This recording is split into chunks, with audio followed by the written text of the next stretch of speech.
Hey guys, I'm back with another scrapbook layout today for the Pink Paislee design team. I'm starting this layout with the heart wreath cut file from Paige Evans, and I'm going to use Bloom Street for this layout. The first thing I want to do is try and find a background paper, and it was really hard. There are a lot of pretty papers in this collection.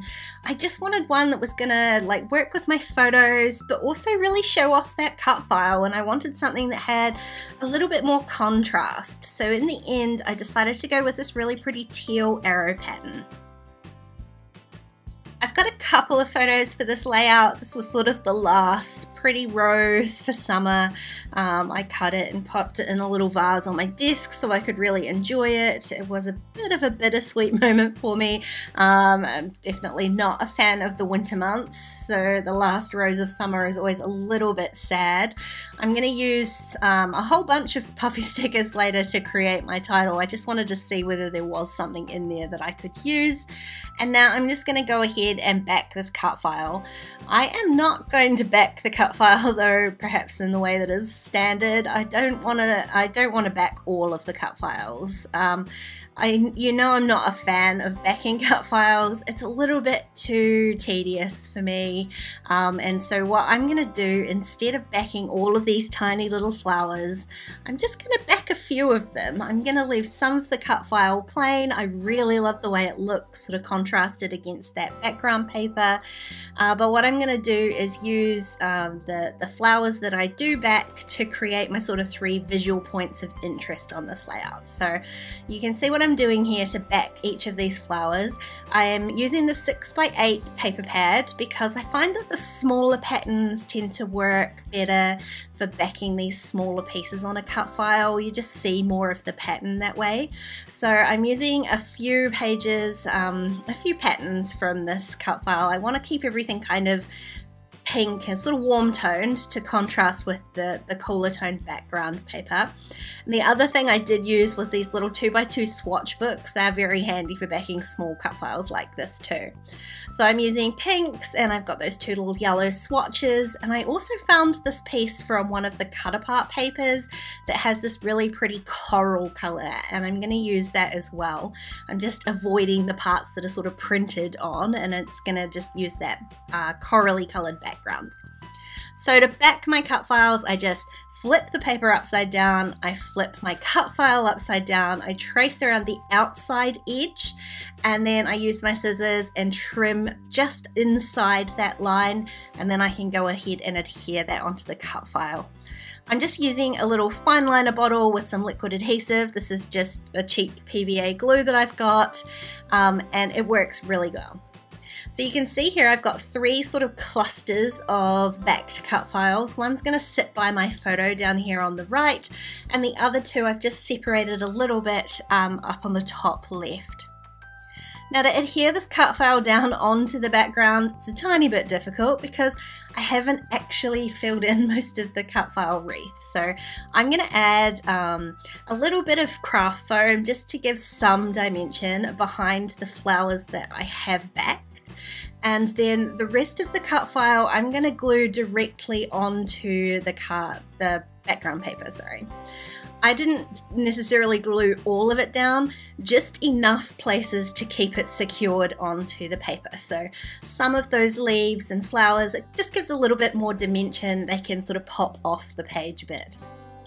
Now before I go ahead and adhere my photos, I also wanted to add a little bit more white to this background, so I'm using some Liquitex white ink just to add a few splatters. I love how opaque this ink is. It does just take a little while to dry. So I've come back once that's all dry, and I'm going to add my photos. So I've got 2 3x4 photos here. The bottom one, I'm going to stack them up. So the bottom one I'm just going to adhere directly onto the background. One corner of it is sort of on top of the raised flower, so it does have a little bit of dimension, but the second photo I'm going to overlap onto the first one, and I have added a little bit more craft foam behind there again just to give a tiny bit of dimension. Now this is the title that I chose before. I'm using 2 different sheets of puffy stickers. Ironically, my title is going to be Bloom Sweet, and I'm using Bloom Street to do that, but I really love these huge alphas. I love the contrast with using both those big ones and the small ones, and using them both in those pink tones just ties them all together. So I did trim those out of the plastic backing just to make it easier to place them, to work out where I wanted to place them. And because they are all separate letters, I find you can sometimes peel off sort of half of the backing, fold it down and stick those letters down, and then peel off the rest, and they will stay in the same place that they were supposed to be on the sheet. Now I'm going to add to the floralness of the layout. Obviously this is what my layout is about, so I want to add a bunch more flowers in here. I have grabbed these floral die cuts, and I'm going to add some of these larger sort of clusters. They're already sort of pre-made. Makes it much easier. I'm just gluing them down and sticking them underneath the cut file that I've already used, and I'm just going to keep layering those flowers. I'm adhering them again with that same liquid adhesive, and not necessarily on all of the actual die cut, just enough to keep it adhered, but the other parts just give a little bit of sort of lift and dimension as well. I definitely don't want to stick to just the florals, so I'm adding some of the leaves and some of the smaller pieces in there as well, but really building on those three kind of points of interest. So where I backed the cut file is the only places that I'm adding these florals, just to try and keep that sort of clustered look going. I decided to add a couple of those sort of die cut pieces on top of the cut file as well, just to add that layered effect. Now I only have a few tiny little jewels left from this collection, so I'm going to add them in here on top of some of those cut file flowers to give a little bit of sparkle. I can't really not add sparkle to a layout like this, so the last thing I'm going to do is add some of the the little flower sequins. They're really pretty purple, kind of green reflect, and I'm going to add some of those and some of the little silver sequins from the sequin mix, just again around those three clusters. There was a tiny little spot in here I thought that would be perfect for just the small amount of journaling that I needed to add, so I added that with a white gel pen, and then that was where I planned to leave my layout and finish that off, but I just wanted to add just a little bit more to the background of this page. So what I'm doing here is just adding a little bit more pink in here. I've kind of roughly torn a little window at the top of my layout, and behind that I'm adding a little piece of one of those 6x8 papers just to add a little sneaky piece of color.